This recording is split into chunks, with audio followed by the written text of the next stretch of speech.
एक तो इस पे ग्रेविटेशनल फोर्स लगेगा m3g बाय अर्थ लगेगा, और एक m2 का m2 इस पे फोर्स को बैलेंस करने के लिए इस पे नॉर्मल रिएक्शन मारेगा बाय m2। ये हमारा m3 का एक्चुअली हो गया। उसके बाद फिर m2, इस नॉर्मल फोर्स का भी एक नाम भी दो, वरना सारे एन हो जाएंगे। m2 पे भी इसके वेट एंड ग्रेविटेशनल फोर्स लगेगा m2g बाय अर्थ, और एक इस पे m3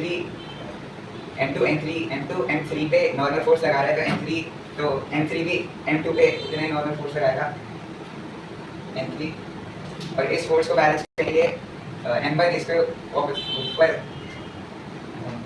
नॉर्मल फोर्स लगाएगा m1 N2। तो इसमें हमारा m3 में क्योंकि बॉडी रेस्ट पे है तो m3g m3 के इक्वल होगा, और इसमें बॉडी रेस्ट पे है तो m2g n2 equal to n3 plus m2g, equal का साइन डाल दो, और n3 हमारा m3g के इक्वल है तो यहाँ पे m3g प्लस m2g आ जाएगा। उसके बाद m1 पे m1 पे उसका ग्रेविटेशनल फोर्स m1g लगेगा बाय अर्थ,